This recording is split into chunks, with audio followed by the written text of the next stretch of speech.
তৃতীয় ধাপে ৮৭টি উপজেলা পরিষদের নির্বাচন হবে আজ সকাল ৮টা থেকে শুরু হয়ে চলবে বিকেল ৪টা পর্যন্ত।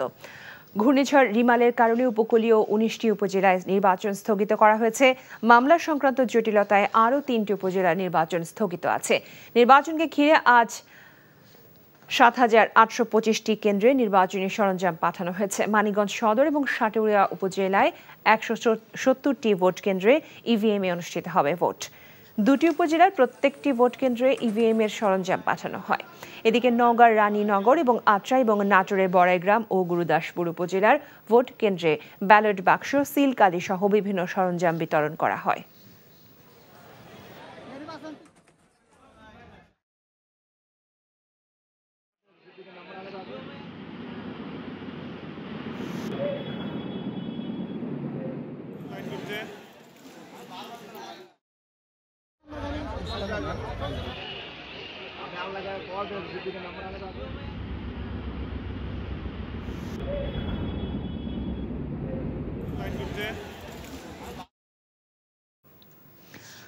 উপজেলা পরিষদ নির্বাচনের খবর জানাতে চলে যাচ্ছে সাতক্ষীরায়। সেখানে আছেন স্থানীয় প্রতিনিধি এস.এম. জিন্নাহ।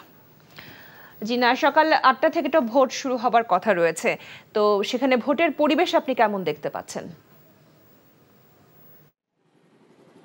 লোপা, আমি দাঁড়িয়ে আছি সাতক্ষীরা সদর উপজেলার সরকারি বালিকা উচ্চ বিদ্যালয় ভোট কেন্দ্রে। আপনাকে জানিয়ে রাখি, ষষ্ঠ উপজেলা পরিষদ নির্বাচনের তৃতীয় ধাপে আজ সাতক্ষীরা সদর ও কলারা উপজেলায় সর্বমোট ২১৮টি ভোট কেন্দ্রে ভোট গ্রহণ শুরু হবে সকাল ৮টা থেকে। এই দুই উপজেলায় সর্বমোট ভোটার সংখ্যা ৬,১৮,৫৯০ জন এবং চেয়ারম্যান, ভাইস চেয়ারম্যান ও মহিলা ভাইস চেয়ারম্যান পদে সর্বমোট ১৪ জন প্রার্থী কিন্তু প্রতিদ্বন্দ্বিতা করছেন।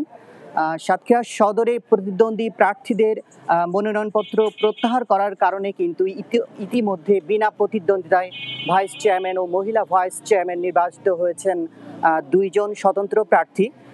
জাতীয় পার্টির প্রার্থী দলীয় প্রতীক লাঙল নিয়ে চেয়ারম্যান পদে নির্বাচনে অংশগ্রহণ করলেও আওয়ামী লীগ ও অন্যান্য দলের সমর্থিত প্রার্থীরা দলীয় প্রতীক ছাড়া স্বতন্ত্র প্রার্থী হয়ে কিন্তু নির্বাচনে অংশগ্রহণ করছেন। এদিকে কলারোয়ায় ঝুঁকিপূর্ণ দু একটি কেন্দ্র থাকলেও আইন শৃঙ্খলা বাহিনীর সদস্যরা তৎপর আছেন বলে জানিয়েছেন সাতক্ষীরা পুলিশ সুপার মোহাম্মদ মতিউর রহমান। এছাড়া সুষ্ঠু ভোট গ্রহণ নিশ্চিত করতে ৪ প্লাটুন বিজিবি ও আনসার সদস্য মোতায়েন করা হয়েছে বলে আমাকে নিশ্চিত করেছেন জেলা রিটার্নিং কর্মকর্তা। আমি সাধারণ মানুষের সাথে কথা বলেছি, তারা বলছেন যে দলেরই হোক না কেন পছন্দের যোগ্য প্রার্থীকেই তারা ভোট দিয়ে নির্বাচিত করবেন। এই ছিল আমার কাছে সাতক্ষীরা থেকে নির্বাচন পরিস্থিতি নিয়ে সর্বশেষ তথ্য। সাতক্ষীরা থেকে জানছিলাম উপজেলা নির্বাচনে ভোটের খবর।